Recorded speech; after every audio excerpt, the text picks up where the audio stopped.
Clear అది. అవును. Even అక్కడ అవును. అదే మండలిలో తెలుగుదేశం తరపున ఉపన్యాసాలు ఇస్తున్నారు. అవును. లెక్క ప్రకారం వాళ్ళు కనుక రాజీనామా చేయకపోతే వాళ్ళది అనైతికం. ఎస్. వాళ్ళ మీద అనర్హత వేటు వేసే హక్కు, నైతిక హక్కు నీకుంది ఆ ప్లేస్. ఉమ్. ఉమ్. కానీ ఇక్కడ అనైతిక ప్రవర్తన వ్యవస్థ చేయకూడదు.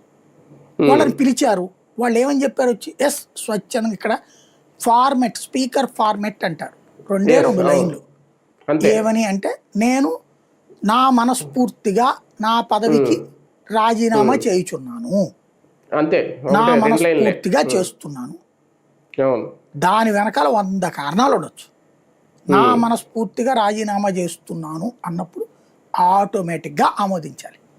దాంట్లో అలా కాకుండా వైఎస్ఆర్ కాంగ్రెస్ పార్టీ నాకు ఈ సీట్ ఇచ్చింది, అధికారం కోల్పోయింది, ఇప్పుడు తెలుగుదేశం వచ్చింది, నేను ఒకప్పుడు తెలుగుదేశం నాయకుడినే, కానీ ఇప్పుడు వీళ్ళు ఇచ్చారు కదా ఎమ్మెల్సీ అని నేను ఇటు వచ్చాను, మళ్ళీ అది కాదన్నారు కదా అని చెప్పేసి వెనక్కి వెళ్ళిపోదాం అనుకుంటున్నాను నా పార్టీకి, అందుకోసం నేను రాజీనామా చేస్తున్నానని ఏమైనా డీటెయిల్గా రాసిచ్చారనుకోండి, అప్పుడు దాని మీదన ఎంక్వైరీ సందర్భంగా ఇట్లాంటి భావనలు ఉన్నాయి కాబట్టి నేను యాక్షన్ తీసుకుంటున్నాను, ఓకే మీ రాజీనామా ఇప్పుడు మీరు ఒప్పుకున్నారు కదా కాబట్టి ఆమోదిస్తున్నానని చెప్పడంలో తప్పులేదు.